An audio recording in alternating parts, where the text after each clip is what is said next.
Bom, já estamos então todos aqui. Estamos fortes, hein?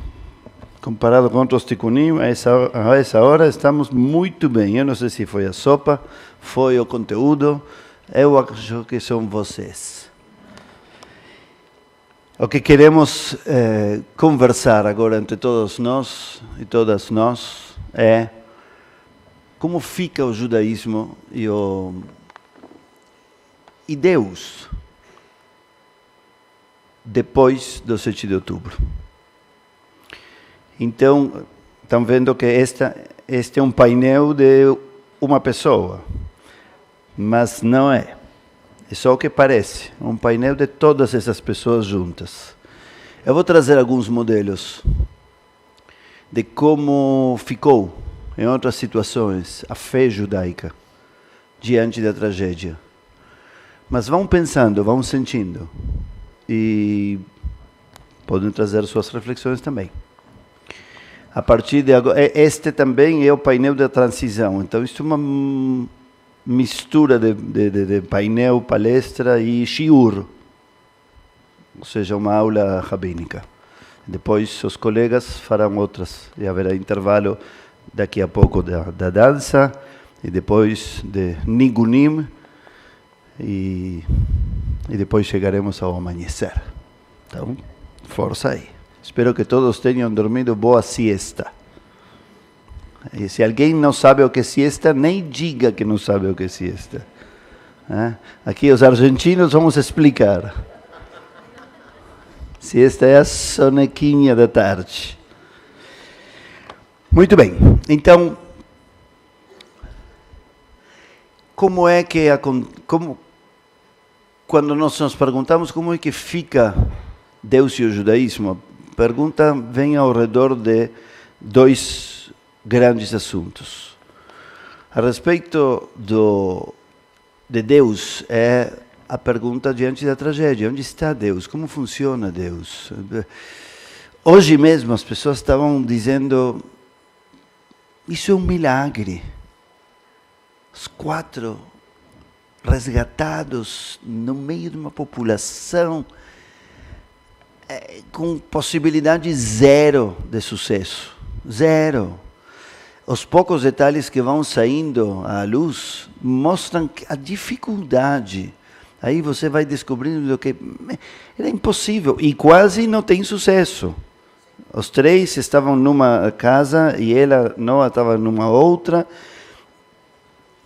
Enfim, não podemos entrar em todos os detalhes, não é uma aula militar, essa é muito menos estratégica, mas devem já ter visto que a possibilidade de que isso tivesse sucesso era muito pequena. E o planejamento foi gigante, não é que alguém acordou um dia e decidiu e foram aí. Isto, se alguém assistiu Fauda alguma vez, bom, o que realmente aconteceu lá é 100 vezes Fauda. 100 vezes Fauda. Faudas geralmente são cinco protagonistas que se enfrentam com outros 5. Aqui estamos falando de dezenas, centenas talvez, dos dois lados. Uma coisa extremamente complexa.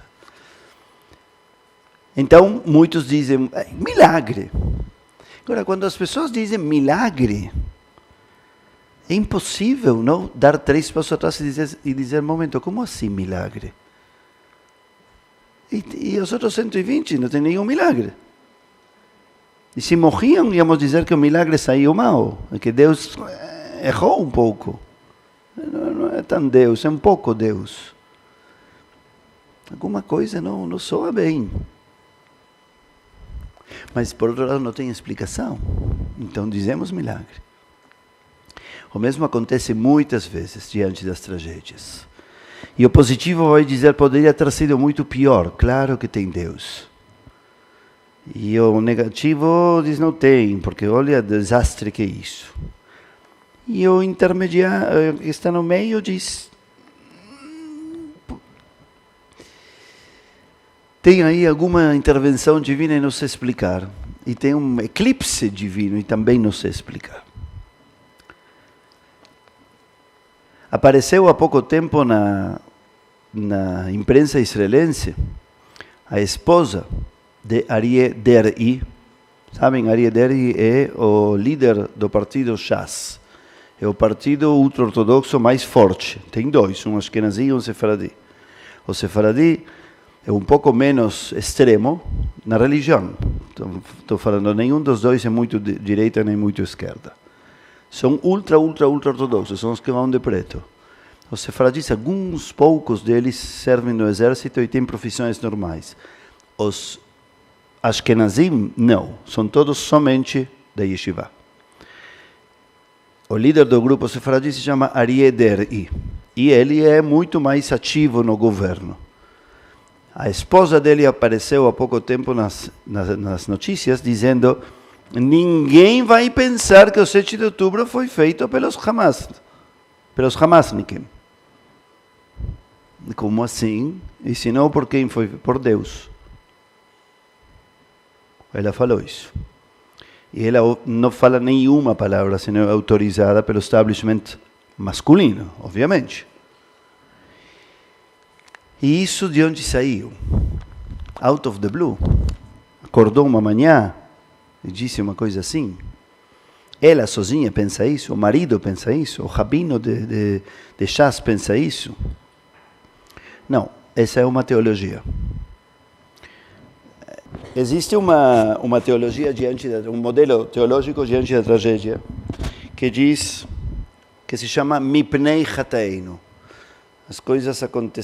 Todas as coisas acontecem apenas porque Deus quer, tudo responde à vontade divina, tudo é feito pelo próprio Deus. E, portanto, a explicação da tragédia teria dois caminhos.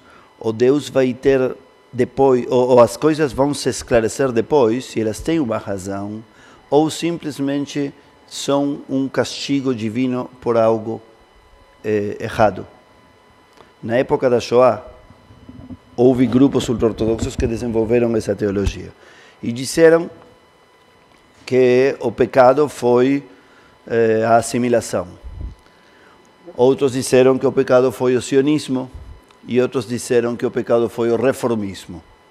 Claro que nenhuma das três coisas fecha. Primeiro porque foram assassinados da mesma forma pessoas sionistas e não sionistas, e reformistas e ortodoxos e seculares,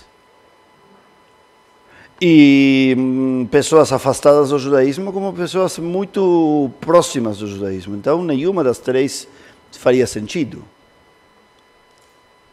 E o pior de tudo é pensar que os assassinos são mensageiros de Deus. É impossível sustentar uma teologia dessas, mas existe. Existe em todas as religiões e também no judaísmo. E também na Shoah e também no 7 de outubro. Vão pensando como ficaria o mundo, que tipo de religiosidade é essa, que Deus é esse, se esse fosse o modelo. Um outro modelo é o modelo que chamamos de Ester Panim, ou seja, o ocultamento do rosto. Isso aparece. O primeiro, eu vou dando também, estamos estudando, esse momento já começa a ser tikkun mesmo, estudo judaico. Então, todas as coisas vêm de conceitos judaicos, das fontes judaicas. Então, o primeiro é o que chamaríamos Mipnei Chatainu. Quem quiser ir lembrando e aprendendo estruturas de pensamento. Mipnei Chatainu significa por conta ou por causa dos nossos pecados. Existe uma liturgia no Musaf que diz que por conta de nossos pecados Jerusalém foi destruída e nós fomos enviados ao exílio, etc, etc. Então, esse seria um modelo. Segundo modelo é Ester Panim. Essa expressão significa ocultamento do rosto com R maiúsculo. O rosto de quem? O rosto divino. Como se Deus se ocultasse em algumas situações, mesmo nós não entendendo nem sabendo porquê. Que existem situações nas quais Deus está em eclipse, ou está exiliado, ou está oculto, não sabemos. mas está oculto. Está, mas oculto. Esse Ester Panim aparece pela primeira vez no profeta Isaías. E depois, em diversos momentos da liturgia também, é como que Ani astir et panai, eu vou ocultar meu rosto, como se o próprio Deus dissesse que vai ocultar o rosto. Um pensamento também, o que fazemos com isso? O que significa um Deus que oculta seu rosto? Por que Deus ocultaria o rosto? O que fazemos os seres humanos então, diante disso? Então, como fica Deus e como fica o judaísmo? Como fica a nossa identidade espiritual diante de uma teologia desse tipo? Aí, então, essa ideia do Ester Panim, eu uno àqueles que dizem que foi um eclipse ou que foi uma exceção. Existem exceções. Que não é que Deus sempre funciona do mesmo modo, ou o tal do exílio da Shekhinah. A presença divina se exiliou, não somente o ser humano, ou o povo ficou fora de Jerusalém, também Deus. E alguns dirão simplesmente mistério. Não sabemos porquê, Deus é Deus, o ser humano é humano, continuam acreditando que Deus existe e por alguma razão age de um modo incompreensível. Mas talvez um dia compreenderemos. Terceiro modelo é o modelo que diz: existem dentro do próprio Deus forças em tensão. Assim como existia um mundo nas religiões antigas, existia algo que se chama a Gnosis. Gnosis era uma religião que acreditava em duas forças paralelas, o bem e o mal, a luz e a escuridão. Tá? E então existia o Deus bem e o Deus do bem e o Deus do mal. E os filhos da luz e os filhos da escuridão. E então lutam. É um restinho de paganismo. É mais de uma força. Na mística, judaica e não judaica, tudo é um. Absolutamente tudo é um. E então tudo é Deus. E se tudo é Deus, o mal está dentro de Deus também. E existiriam sombras que precisarão ser melhoradas, limpas, que precisarão de tikkun. Mas o tikkun de Shavuot, tikkun olam, é para tudo, incluído para Deus. Já que tudo é Deus, se existe o mal estaria dentro do divino. E o divino talvez teria criado o ser humano e o mundo para se curar, se sarar. E então o mal está aí. E Deus, de algum modo, é vítima também. É parte. E estamos todos para tentar resolvê-lo. Isso é o que na Kabbalah se chama Sitra Achra, que significa o outro lado. O outro lado. Existem um lado e o outro. Mas tudo dentro de uma mesma divindade. Não é outra força. Porque é monoteísta. É tudo um. É pesado, é duro. Mas tudo é um. E então tudo pode passar por um tikkun. E chegaremos a um mundo ideal, em algum momento. Um quarto modelo vai dizer que existem outras dimensões. Nós vemos isto, mas a vida, a existência, a justiça, o bem, é muito maior. É muito maior. Para nós, isto é terrível. A Shoah é terrível. O 7 de outubro é terrível. A guerra é terrível. Se queremos estender isso e retirar das mãos humanas, os enchentes são terríveis. Mas nós temos sempre uma visão muito parcial, que nos permite ver somente um momento, um período de tempo. Como quando você tem uma frustração com qualquer coisa. E diz, puxa vida, por que está me acontecendo isso? E depois passam 2, 3 anos e aquela frustração é a que te ajudou a chegar a tal outro lugar que foi muito melhor. Se você não tivesse tropeçado em tal pedra, nunca teria chegado lá. Mas no momento da pedra você maldiz tudo. Depois, porque tropeçou, foi no hospital. E no hospital conheceu aquele doutor, e esse doutor depois te recomendou morar em tal lugar, e em tal lugar você conheceu tal vizinho que te levou a tal trabalho, e que te levou também, e você mudou sua vida. Se você não tivesse caído nessa pedra, nunca teria chegado lá. Então, a visão, às vezes, é pequena de uma vida, pequena de um cérebro humano, pequena de uma história, pequena de uma lógica, não somente de um episódio. Pequena nesse sentido. E, portanto, acreditar que existem outras dimensões muito maiores que poderiam justificar, compensar e explicar. É muito difícil aceitar esse tipo de explicação, claro. Porque não foi bem um trabalho, houve um problema durante um tempo, 1 ano, 2 anos, 5 anos, mas dizer que alguma coisa poderia compensar a Shoah?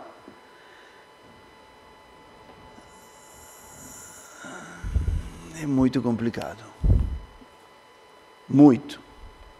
E quem foi vítima do 7 de outubro? Alguém poderá sempre dizer, não sei que coisa boa pode vir depois, mas não justificará. Se trata, por exemplo, existe uma teologia que diz a Shoah mostrou o pior do ser humano, mas também o melhor. Só na Shoah conseguimos ver a barbárie é pouco, inclusive, como o ser humano pode ser um monstro, mas também como pode ser um anjo.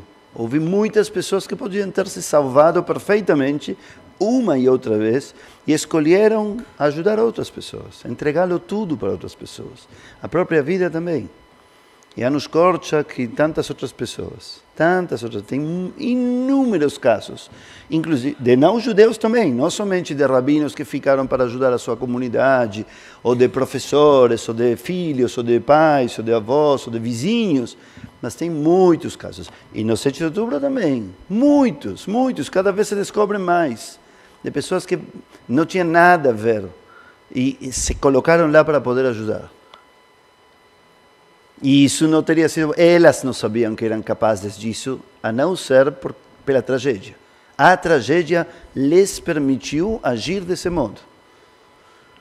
Então, alguém vai dizer, aí está, era para isso. Mas sempre podemos dizer, mas será? Será que é necessário toda essa tragédia, todo esse sofrimento para que possa acontecer esse tipo de grandeza? O quinto modelo é aquele que diz que se trata de uma prova.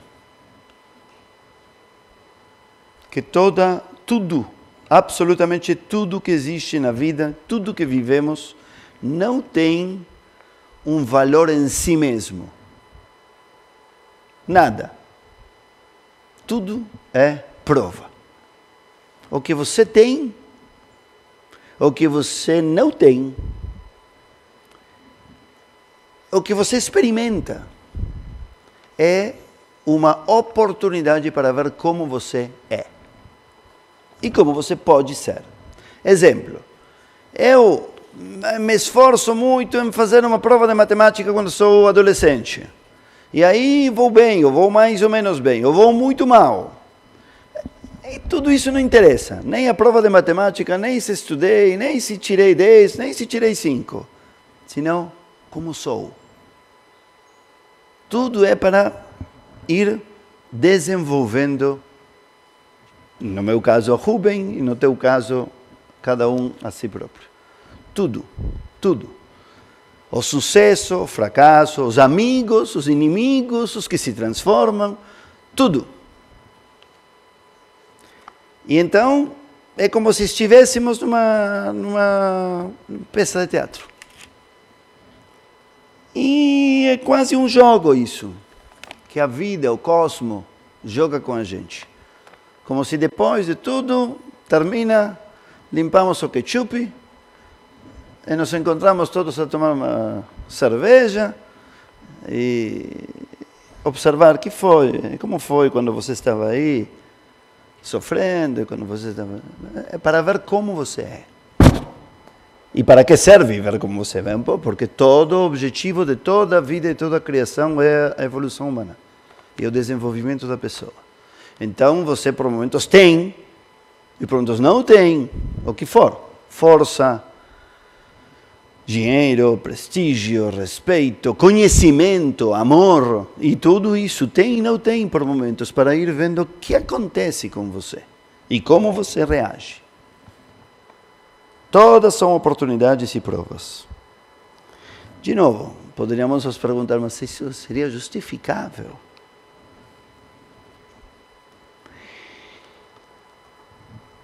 Na minha opinião, até aqui, os 5 modelos que trouxe são complicados, porque parece como que poderíamos sempre perguntar se isso é justificável ou não. O 6º modelo diz livre-arbítrio. Senhoras e senhores, esse é o preço da liberdade. O ser humano é livre ou é um marionete? É livre. Esse é o resultado. Tem que poder escolher mesmo.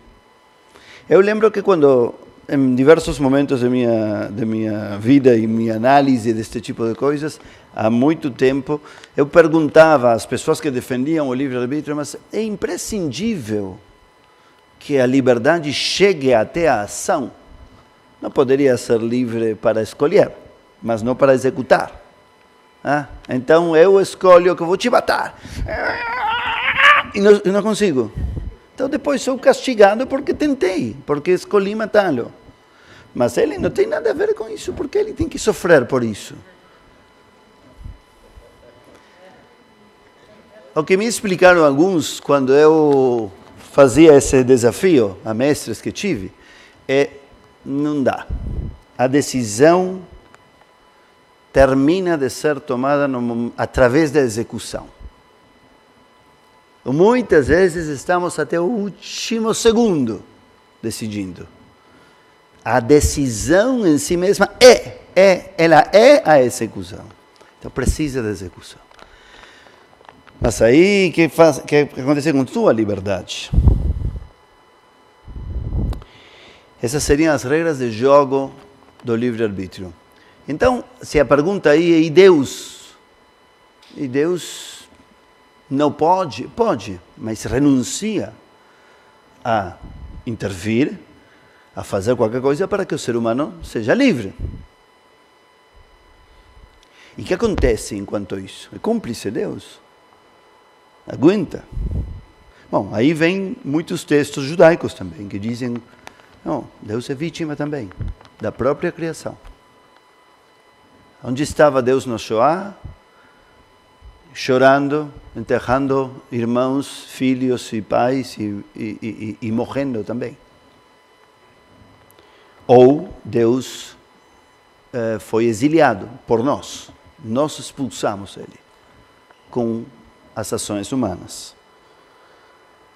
Assim como nós saímos do paraíso, assim nós tiramos ele do inferno que criamos quando fazemos essas coisas. Não tem espaço para a divindade no mundo que funciona desse modo. Aí temos muitas ideias. Por exemplo, um filósofo chamado Thomas Adorno dizia que depois da Shoah não tem mais lugar para a arte. Por quê? Porque os nazistas eram sensíveis à arte e a arte não serviu para nada, para parar. Nesse sentido, eu diria, então, nada mais devia existir, porque os nazistas também liam filosofia. E se a filosofia não serviu para pará-los, e também escutavam música, muita música erudita, e eram religiosos, metade cristãos, metade pagãos, mas eram religiosos. Então, a religião não mais, a arte não mais, a música não mais, a filosofia não mais, e a ciência não mais, porque a ciência também não impediu o desastre. Esse era o sexto modelo. O sétimo modelo diz: Deus não é alguém. E, portanto, não faz, não é um jogador. Não porque escolhe esperar não jogar, senão porque não é. Deus é uma ideia, como diziam os filósofos. Deus é os valores, como dizia Kaplan, Mordecai Kaplan. Deus é a forma que escolhemos de ver as coisas quando queremos nos comover, quando queremos santificar, quando queremos agradecer. Você vê o pôr do sol, este é o exemplo que geralmente eu dou, e você pode dizer, que não existe o pôr do sol, eu já estudei física, entendi, o mundo, a Terra está se movimentando, o sol está aí, quando estamos em frente está calor, e quando viramos está amarelo. É isso, não tem nada aqui, não tem pôr do sol. É verdade, eu sei, mas me entrego a uma visão diferente, porque escolho ela ou porque me acontece ela, ou porque prefiro ela, e então me comovo, escrevo um poema, me apaixono ou agradeço. Então, essa é a religiosidade, é uma atitude minha. Mas isso não diz nada sobre a história e não diz nada sobre a natureza. Então a história pode continuar sendo cruel e a natureza é neutra. Vai ter enchentes, não tem ética a natureza. E a história depende das pessoas. Diga.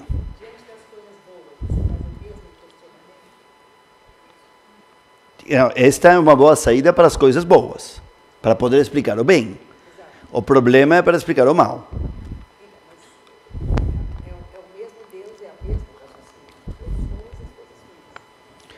Para as outras, para esta última sim, para esta última é perfeito. Eu acho que para as anteriores, sim, podemos ir perfeitamente. Vamos tentar, é bom, muito bom o desafio. A primeira de todas que diz que isso foi castigo divino, sim, porque então tudo o bom, eu vou dizer que é recompensa divina. E Esther Panim, que Deus se oculta, claro, e em tudo o bom Deus está presente. E assim por diante. Quais serão os outros modelos? Existem tensão de forças, claro, então no ruim ganhou o mal e no bem ganhou o bem. Sim, todas se aplicam também ao bem e também ao mal. Me parece que... E o livre-arbítrio é tudo meu, é todo mérito meu. Aí para os argentinos, perfeito. O problema nós o temos com o mal. Mas aí é bem fácil. Tudo mal é culpa de Deus e tudo bom é mérito meu. Muito bem. E a prova? Tudo é prova, só que às vezes aprovo e às vezes reprovo. Não é?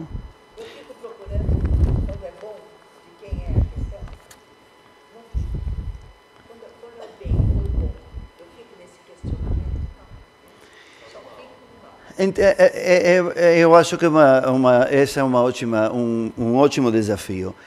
Na minha experiência pessoal e também rabínica, eu vejo todos os modelos. Existem as pessoas que dizem, diante do bom, eu sempre agradeço e me sinto vinculado ao divino e demais. Diante do ruim, eu digo, puxa vida, é uma sorte. Aí foi o vizinho, foi a economia, é a política, são os antissemitas. Sempre tem alguma outra coisa, mas não é Deus.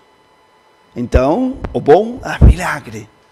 E o 7 de outubro, jamais. Estão os que têm uma teologia exatamente oposta. Tudo o bem é meu. Eu disse de brincadeira, porque sempre é mais fácil culpar os argentinos. Mas existe esse modelo perfeitamente. Tudo o bom é meu, é porque eu estudei, é porque eu trabalhei, é porque sou bom, é porque me esforcei. É maravilhoso. E tudo ruim, onde está Deus aqui? Está vendo que Deus não existe? Existem os que, nos dois casos, um pouco assumem e um pouco culpam. Né? Ou um pouco atribuem. Existem, na minha experiência, existem os três modelos teológicos.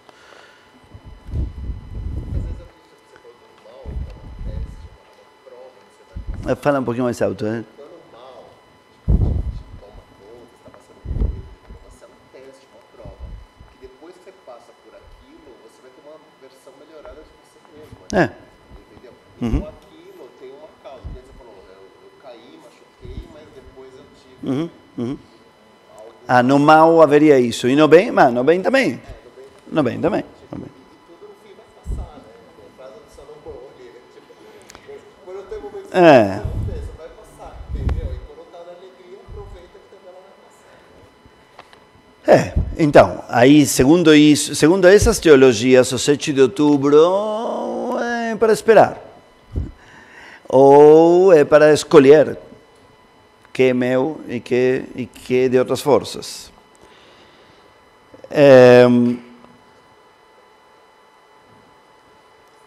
A ideia, de todo modo, afinal, se encontra em qual é que Deus temos. É um Deus que não participa, é um Deus que decide, é um Deus que sofre junto, um Deus que deixa fazer, é um Deus que é parte do assunto. Quais são esses valores que atribuímos a esse Deus? Isso é uma pergunta muito importante, porque em função disso, na minha opinião, e aqui entra especialmente esse 7 de outubro, e o que eu sinto que está acontecendo com os judeus aqui, na diáspora e também em Israel, e também com todas as pessoas. E estávamos falando disso há pouco tempo, acho que era na última reza da sinagoga pequena. Tem um texto que volta no judaísmo, tanto no Shema, no terceiro parágrafo do Shema, como na Parashá Kedoshim, e que fala que nós temos que ser santos, ou temos que ser sagrados diante de Deus. Kedoshim tiu ki kadosh ani. Sejam santos porque eu sou santo. Ou, por exemplo, למען תזכרו ועשיתם את כל מצוותיי והייתם קדושים לאלוהיכם. Para que lembrem, temos que olhar os tzitzit, diz o texto, para cumprir as mitzvot e sermos santos diante de Deus. A pergunta é quem é esse Deus e o que significa ser santo diante dele, ou diante dela, ou enfim, diante da divindade, do divino. Então, se Deus é cruel, como pensavam os nazistas e como pensa o Islã radical, então o ser sagrado diante de Deus é matar os hereges. Terrível como soa. Se Deus é amor, então amar é ser sagrado diante de Deus. Se Deus é compaixão, então perdoar. Então toda vez que eu sou cruel, não estou sendo sagrado diante do meu próprio conceito do divino. E toda vez que eu encontro o caminho de dar volta às coisas, então sim sou. Então essas frases tornam esta última teologia que eu estava dizendo, porque é o mesmo modelo, se vocês prestam atenção. O mesmo modelo que decide dizer, o pôr do sol me inspira gratidão, me inspira paixão, me inspira amor, é o mesmo que vai dizer, meu conceito de Deus como amor me faz amar. E meu conceito de Deus como sabedoria me faz tentar ser sábio, ou ser paciente, ou ser tolerante, e assim por diante. Então, estas teologias dizem, diga-me qual é seu Deus e te direi quem és, quem você é. Né? Dependendo de como é seu Deus, eu saberei como você é. Diante do que você se sente sagrado.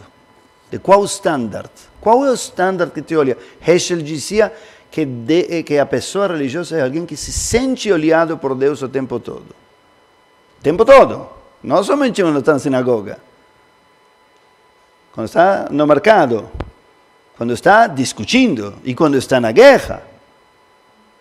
Então, este encontro é para ver onde fica Deus depois destas chacoalhadas, onde fica o judaísmo, onde ficamos nós. O Aleinu termina dizendo, Velichvot Shimcha Yekar Itenu, ou Ikar Itenu. O que significa isso? Que em nome de Deus vamos dar o mais caro. A lei não lemos rápido porque queremos ir embora, mas tem muitas coisas, muitas pérolas, que alguns devem ir percebendo que ultimamente estou traduzindo elas especialmente. Quando, por exemplo, Leafnot elecha kol reshei haaretz, literalmente o texto diz, conduzir a ti toda a maldade da terra. Eu falo aí muitas vezes em português que possamos reconduzir a maldade para que reencontre a fonte divina e se transforme. A lei não tem essas coisas, tem algumas pérolas por aí, tem algumas coisas polêmicas, mas tem algumas pérolas. Então a ideia essa de, em nome de Deus, entregar o melhor de nós é muito importante. Porque em nome de Deus se fizeram as coisas mais terríveis da história também.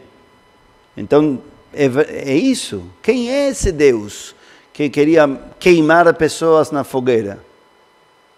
Ou que bom é aquele Deus que te faz amar, perdoar, buscar a paz, fazer justiça, fazer espaço para escutar as pessoas e assim por diante.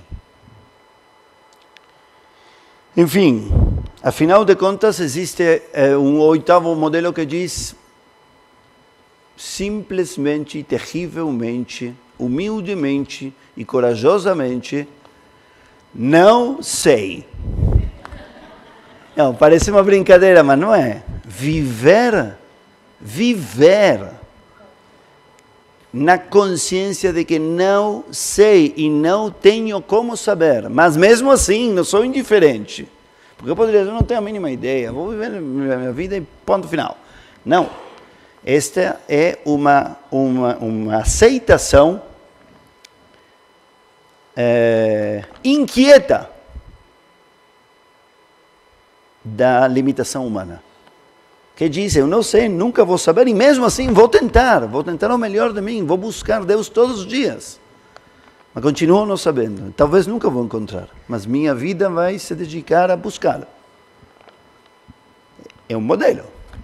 E o judaísmo talvez é uma busca. É um roadmap. Hã? Hoje a gente se deu conta de uma limitação divina. Eu tenho uma limitação, talvez. Que talvez seja divina. Que a limitação talvez seja divina. Finalmente estão algumas frases, algumas pérolas, algumas chacoalhadas que deixaram alguns sobreviventes que depois se tiram a vida. Como é o caso de Primo Levi, que falou, esse é o ser humano. I'm done. Acabou. Não é para mim. Não quero ser parte. Ponto. E tirou sua vida. Paul Celan, que escreveu um poema incrível que diz, num momento determinado, reza a nós.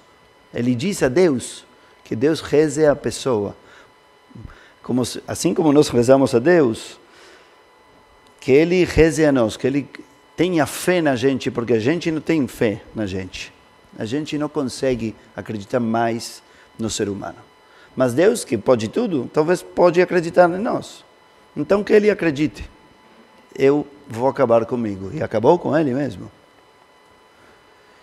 Como eu não consigo acreditar mais no ser humano, pelo menos que Deus faça isso.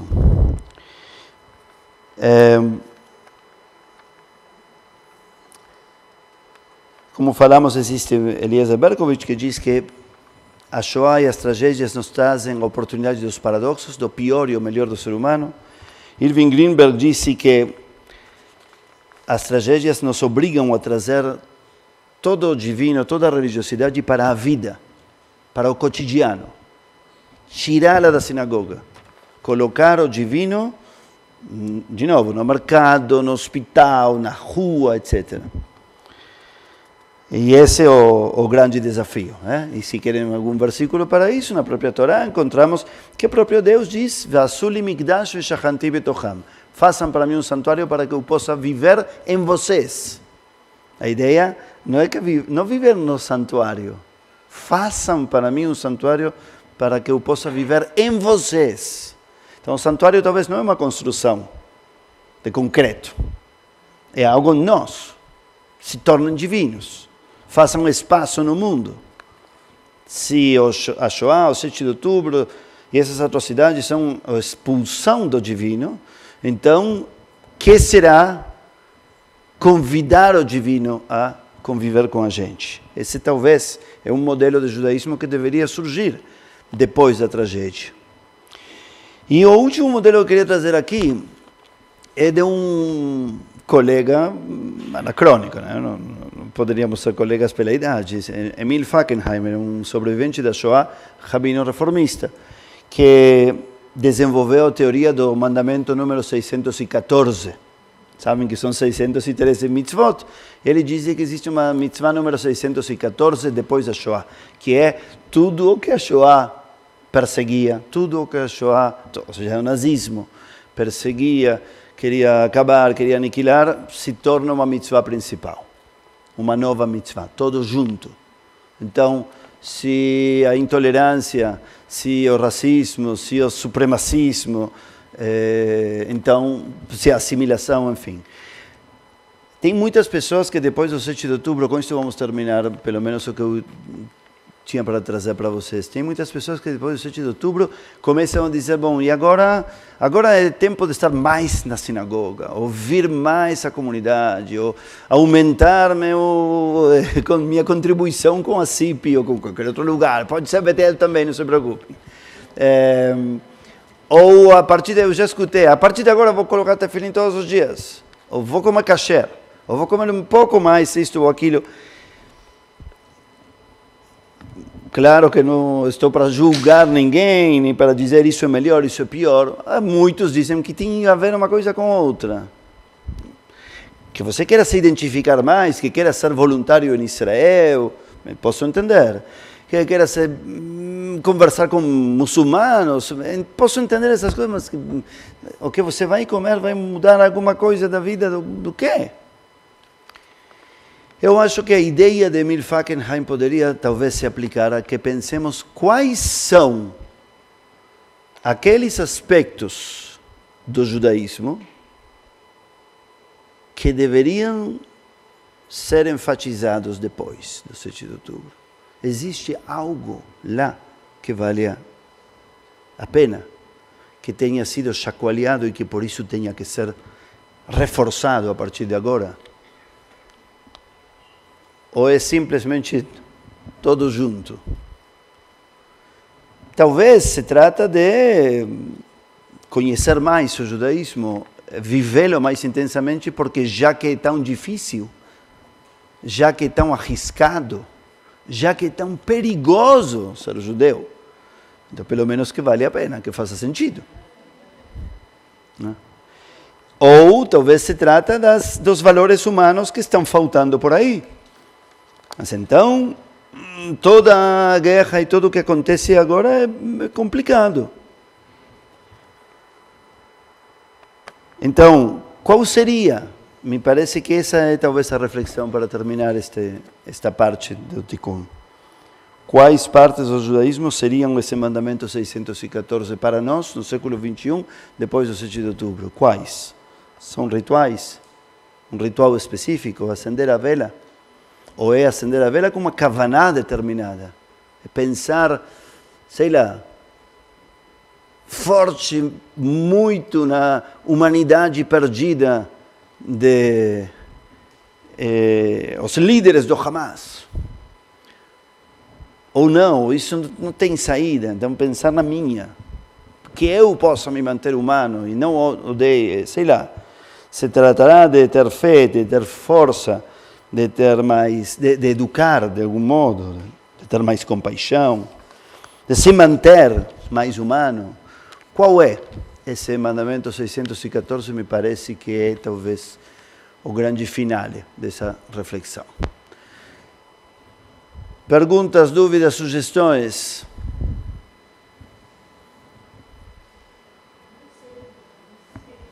Diga, Bruno. Não sei. Gostou disso, hein? Diga, Bruno. Uma pergunta relacionada a uma coisa muito específica que você falou sobre Deus, não necessariamente relacionado com o 7 de outubro, mas você falou sobre a instrução de Deus para construir um lugar para que Deus vivesse entre nós. Entre nós. Uhum. O que eu fiquei pensando gente aqui construísse uma estrutura, pode ser possivelmente nos mesmos moldes do qual Deus instrui na Torá,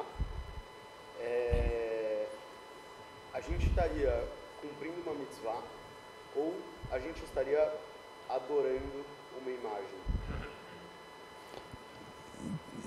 Por que estaria adorando uma imagem? Se não falamos que é uma imagem. Ah, os moldes do Beit HaMikdash? Agora sim. Ok. No, Mishkan, tá bom. Tá bom, Mishkan. Ok, aí não, eu acho o seguinte. Se nós pensamos que se trata literalmente de uma construção física, então esse Veshachanti Betocham tem que ir nessa direção. Significa que construímos a construção física para que ele possa morar aí. Vamos ter que conviver. O que significa? Deus antes não estava em nenhum lugar e agora está aqui, está preso. Fecho o Mishkan, vou lá, mato qualquer minto, vendo qualquer coisa, igualmente Deus está preso lá. E depois eu venho cá, me encontro com ele e está tudo tranquilo. Essa poderia ser uma literalidade que talvez sim aí dá lugar a isso que você falou. Agora, se queremos ir... Então Deus não está em nenhum lugar e posso fazer qualquer coisa. Exatamente. Agora, se lemos isso em forma metafórica, e a ideia é que nós somos esse Mishkan, ou que o mundo é o Mishkan. Tem interpretações clássicas de muitos séculos atrás que dizem isso, que Deus criou o mundo. E nós temos que torná-lo um Mishkan, ao mundo. E então aí é onde ele pode ou não pode morar, dependendo de se santificamos o mundo e a história, ou a tornamos neutra como já era, ou a tornamos pior. Então aí exiliamos qualquer possibilidade do divino. Aí é um negócio muito mais profundo e não é físico, e não é limitado. Dá?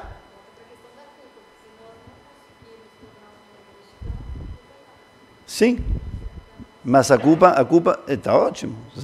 Na minha opinião, está ótimo ter culpa, porque primeiro você é um judeu, o judeu tem que ter culpa. Não, mas a culpa traz responsabilidade.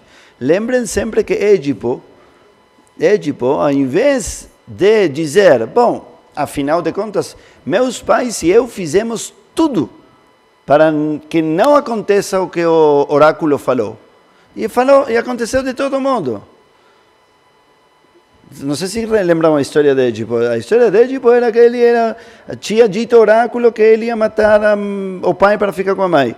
E então, assim que ele nasce, ele cresce em outro lugar e eles não se encontram nunca. E um dia se encontram por acaso e não sabem que são eles. E ele briga com o pai, o mata, e muito depois se encontra com a mãe e tem um caso com ela. E depois de tudo isso, ele acaba sabendo que era ela, e depois de tudo isso, acaba sabendo do oráculo. E ele se pune. Esse é o final da história. Exatamente.